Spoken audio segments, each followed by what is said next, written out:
Hi everyone, my name is Everton. I'm here to introduce the initial version of the Robustness analysis software and also show how to install it.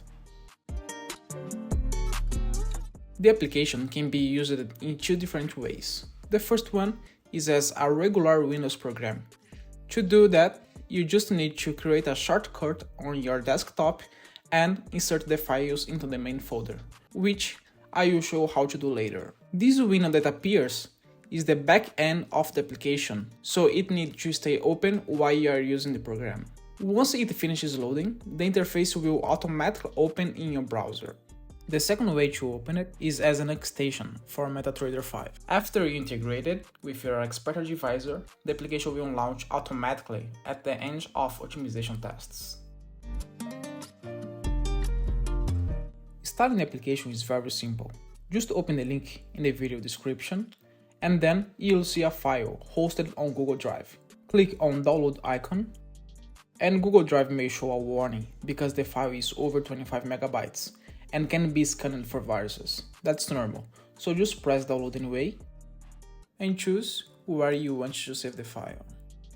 Once the download is complete, unzip the file, copy this extracted folder into your MetaTrader terminal directory.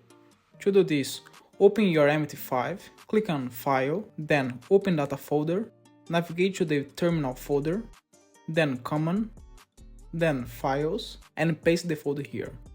And that's it, the application is already installed.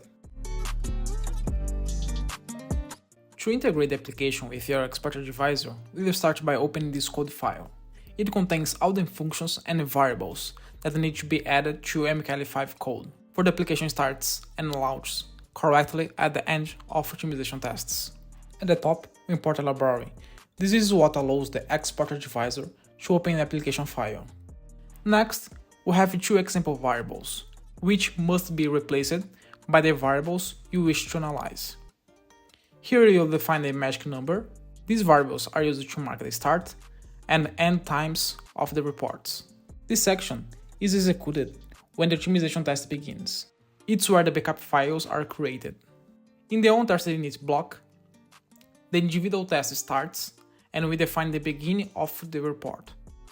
And then, in the on-tested init block, we set the end of the report and call the function that generates a CSV file with the trade history.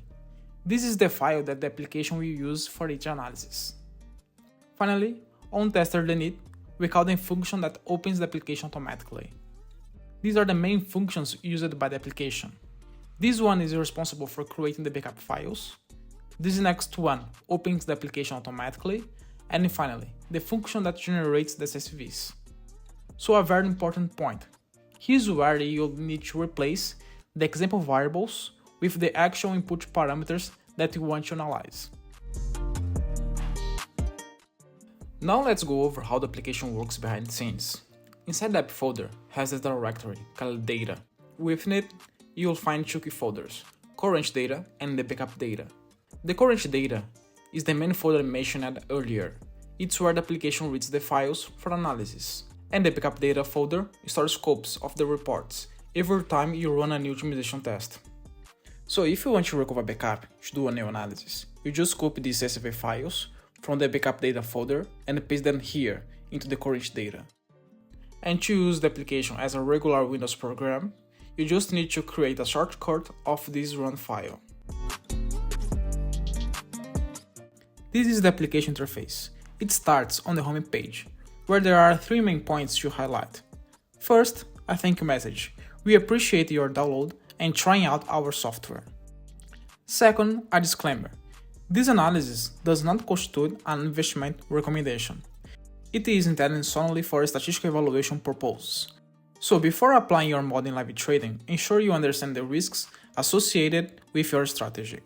And finally, if you enjoy using the app and would like to support the development of future updates, you can do so by clicking the PayPal button or scan their QR code. Now let's move on to the backtest page. This is where the reports analysis happens. At the top of left column, you'll see a button to refresh the data in case you've updated the reports files in the main folder. Below that, there is a pie chart showing the proportion of positive and negative results. Next, we have a statistics table, which displays key performance indicators, including maximum, minimum, average, standard deviation, and z-score, which is the ratio between the average and standard deviation. The table is color-coded according to predefined evaluation criteria, with 3 levels: green for good, yellow for regular, and red for bad. These indicators are applied to both profit and drawdown, where drawdown represents the difference between the highest and lowest profit over the test period. At the bottom of this column, there is a bar chart that shows the proportion between the maximum and minimum profits. On the right side, we have a distribution chart, which illustrates how the strategy performs over time. And if you want to view histogram version, you select right here. Now on the parameters page, we have histograms showing the values of each parameter and the corresponding profit. This helps guide your optimization tests by indicating where your parameters are most effective. The Monte Carlo page works in the same way as the backtest page, but it shows us the data to simulate an alternative scenario. And finally, we have the final evaluation page. At the top, there is a button to generate a PDF report with all the information from the app. After you click it, you'll see a running icon. That means the app is generating the PDF. You'll see this icon anytime the app is processing something in the background. When the report is ready, you can click Download PDF and choose where you want to save it. Here is what the PDF looks like.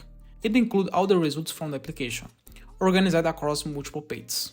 Back on the final evaluation page, you'll also find a summary tables for both the backtest and Monte Carlo results. Well, that's all for now. If you have any suggestions or questions, feel free to leave them in the comments. See you next time.